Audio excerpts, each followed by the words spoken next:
Waalaikumsalam. Ih, kenapa kau naruh kok kemak? Perasaan kemarin baru juga ketemu sama pacar, no? Iyo, coba ketemu kayak itu kemarin, tapi nak putuskan tomat.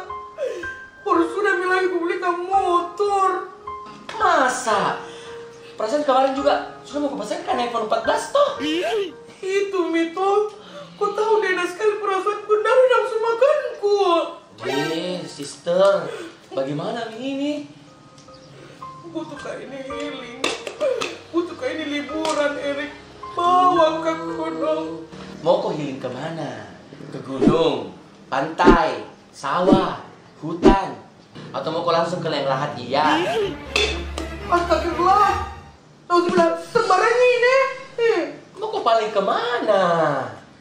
Moga ke tempat yang memang orang tidak pernah kunjungi, yang anti mainstream. Oh, ku tahu nih Regina. Ada tempat ini tidak ada orang pernah datangi. Nanti kalau ke sana Ki, lu pasang di sosial media nu, pasti datang semua. Biar mantanku datang nih. Ih, pastinya langsung aku saja minta motormu. Iyo di. Aman nih. Ganti baju lu sekarang, saya juga ganti bajuku di sebelah, langsung kicus. Oke? Pakai pengantin mah. Mau kau apa disuruh pengantin? Mau kau pra-wedding? Oh iya. Jalan-jalan bagi saja dulu. Iyo. Ayo ganti baju. Iyo, oke. Weh, rumah anu. Apa ada Ki masuk kok? Oh iya di, itu aku pahit.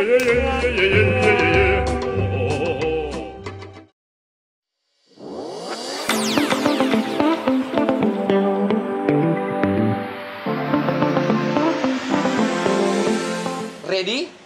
Ready. Siap nih pakai astronautmu? Ih, mau kemana orang ke bulan? Ikut Mako. Oke.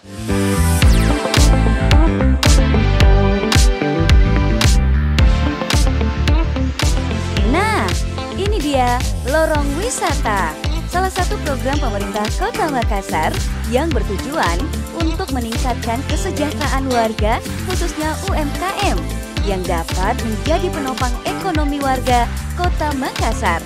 Seluruh lorong wisata akan dilengkapi dengan CCTV untuk memantau kondisi keamanan dan ketertiban lorong. Selain itu, dengan keindahan dan kebersihan lorong, serta tampilan-tampilan seni mural yang dapat memanjakan mata, para pengunjung juga dapat menikmati produk-produk UMKM, baik makanan, minuman, maupun cenderamata karya warga di lorong wisata tersebut. Tentunya dengan pelayanan warga yang sombere. Ayo sama-sama Ki mendukung program lorong wisata untuk Kota Makassar yang terus 2 kali tambah baik. Peduli Ki, Salamat Ki.